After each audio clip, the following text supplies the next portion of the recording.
You can find these weekly meetings on our YouTube page, the Conscious Contact Speaker Group of Doylestown. Don't forget to smash the like button, subscribe, and share. Well, this brings us to the speaker portion of the meeting. On May 30th, 2022, in Doylestown, Pennsylvania, at the Monday night 6 p.m. Stay Alive Literature and Step Group at St. Paul's Lutheran Church. Tonight's speaker is a good friend of mine. His name is Tim, and he's going to give his experience, strength, and hope on step 2. Let's give Tim a warm welcome. Woo-hoo! Good evening, everybody. My name's Tim, and I'm an alcoholic. Thank you, Karen. My sobriety date is August 1st, 2017.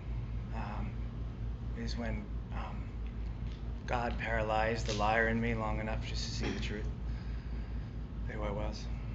I have a sponsor. I've been through the 12 steps. I've been blessed with an amazing group of men that God has put me with to be able to carry the message that was taught to me, that was given so freely to me. So I'm in tremendous debt to Alcoholics Anonymous. You know, I couldn't possibly pay the interest on the principal from what I owe you guys, from what you showed me. I remember the first day I was in AA. I remember coming in and my head was on fire, but you guys couldn't see that because I was trying to be put together. You know, my fear was always about I couldn't let you know how I really was. I couldn't have you see that. You know, like personality is Latin for persona, meaning mask, right? So I wore a mask way before the pandemic. For years, you know, I had what I would do is I would be a certain person in front of my girlfriend, and I'd be a certain person with my parents, and then I'd be a certain person with my family members and my friends. And what Alcoholics Anonymous has showed me is that you can smash all those personalities if you become a whole person, which is that circle and the triangle, right? And that's what that means, because if I'm on 3 sides of that triangle, right, which is the unity, which is the fellowship, recovery, which is the base of the triangle, and getting my butt into service, you know, and I can take that awakened spirit, come back into AA, and I can show the newcomer how I got sober. And the pointers and everything that we do is basically pointing to God,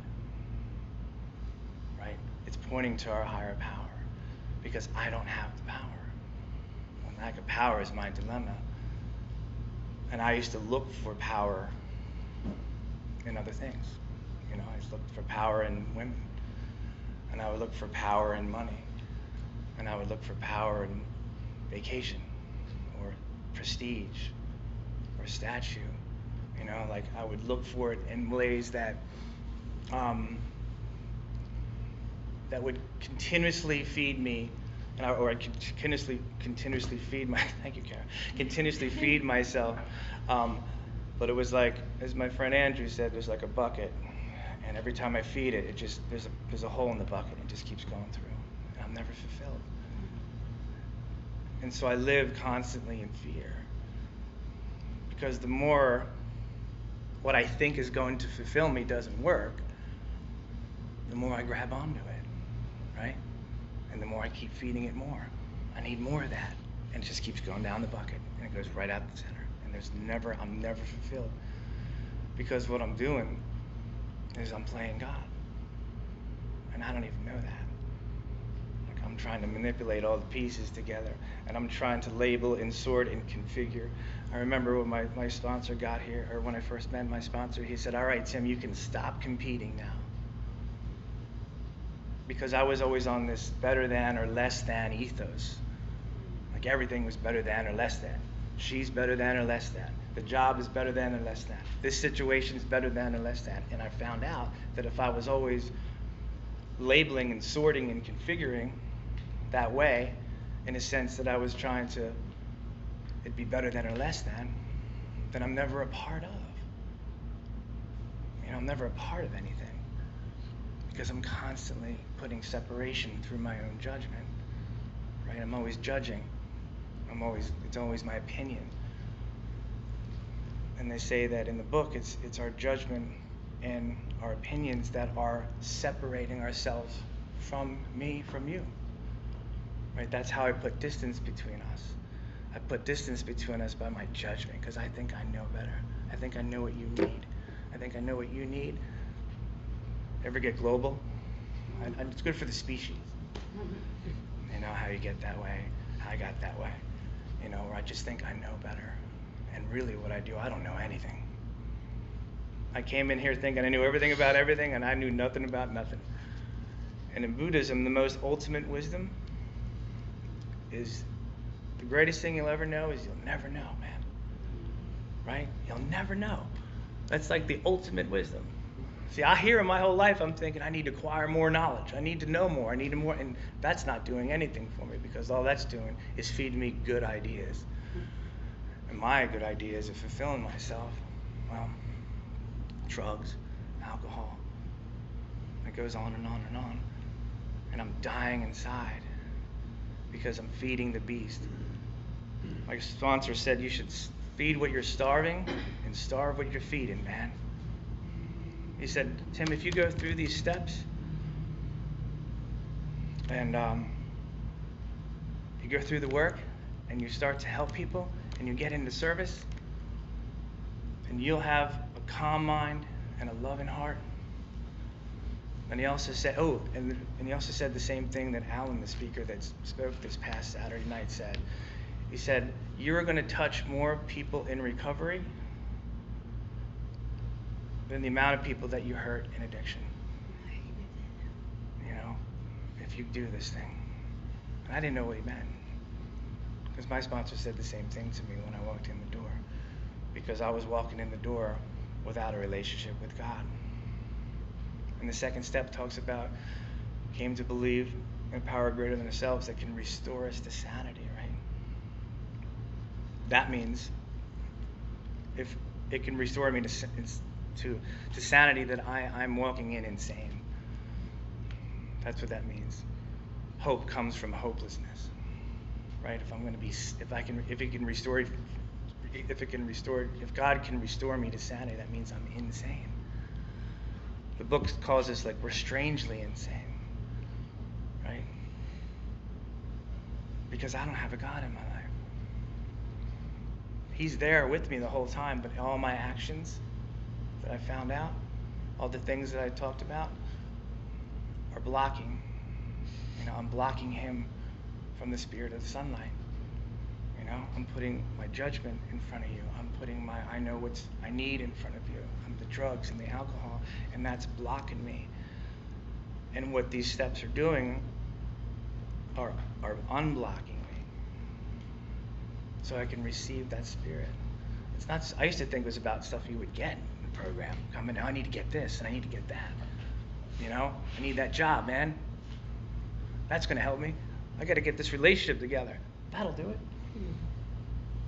And what its truth is that I need to be unblocked from my fears and my resentments and my jealousy and my anger. That's what needs to be removed from me. And I found out that what this process did for me was it started to remove the very things that were blocking me from the very thing that's going to save me, which is the power, the power of God. That's my only shot. I'm a real alcoholic. I can't just stop drinking on my own power. I don't have the ability to do that. I've tried that. I have 25 years of madness that shows that that's the truth. That every time I take a drink, it's over. I can't stop. And every time I stop, I have a mind that perpetually takes me back to a drink. Because I have a physical allergy. I have a mental obsession. But it's a manifestation of a sick spirit, And also my sponsor said, I'm going to train your I'm going to train your feet to move against your head. So you're going to start working these steps, and you're going to start doing the deal, and we're going to sit across from each other, and he's going to start going through this book. And what happened to me was that when he started reading this book, Alcoholics Anonymous, it was if, and I always say it, it's like the book is like Jumanji, man. It's like it's alive. It's like a real, it comes to where you are. I felt as if the book was written for me personally, the way my sponsor was reading it to me. And the real power in that is that what I'm seeing as I'm experiencing, that there is incredible power in being useful. Like I think the bottom of human pain, I think when I hit my bottom, when I hit that basement, was that I was utterly useless to everybody. I couldn't be useful to anything. I couldn't be purposeful.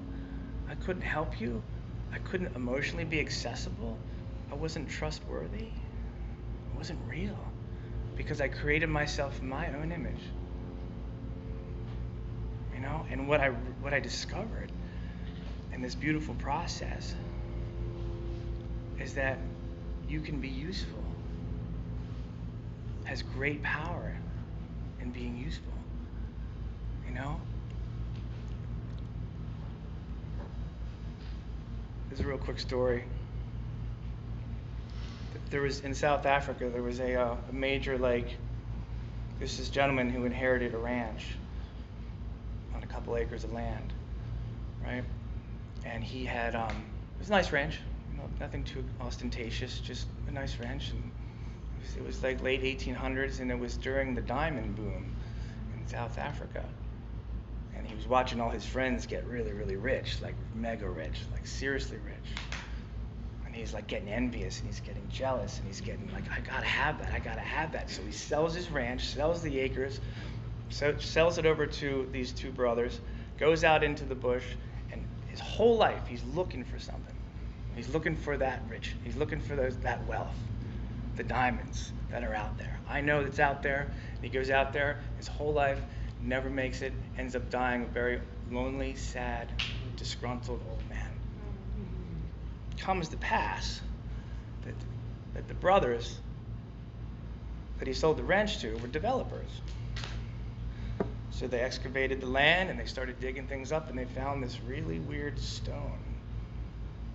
And they didn't know what it was, so they washed it off. It's the Hope Diamond. This acres that he had of land was the largest recorded diamond field in history. It's a real story. So they said, well, what are we going to call this ranch? We're in the diamond business, right? We're going to market these things.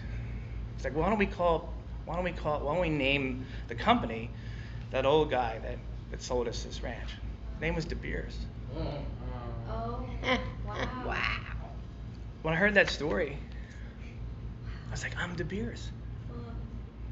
I had it. See, God is like when it says in the book, it talks about God is within you. God is right here. Alcoholism is the only alcoholism is the only prison with the keys on the inside. Right? God is right here the whole time. And I went out there my whole life, and I was looking all out here for what I had the whole time. That's what I felt like when I heard that story, man. It hit me. It's like, damn, that's me. You know? It's right here. And I think it's all out here. And the beautiful thing of this program is, as you start uncovering and unblocking, you find out that that's where it is.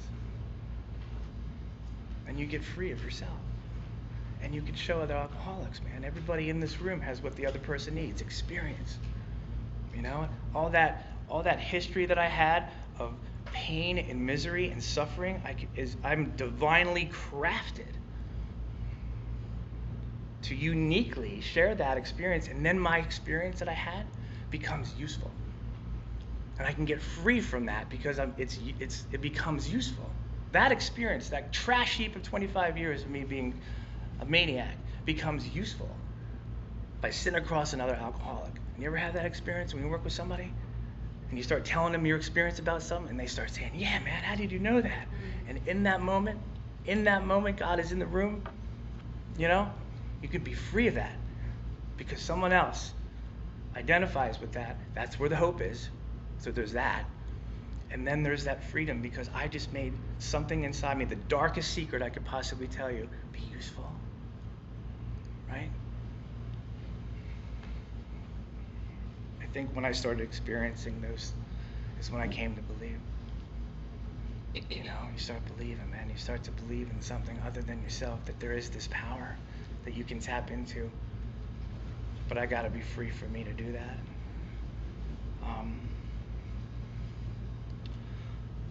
I think that's all I have. Thank you for letting me share.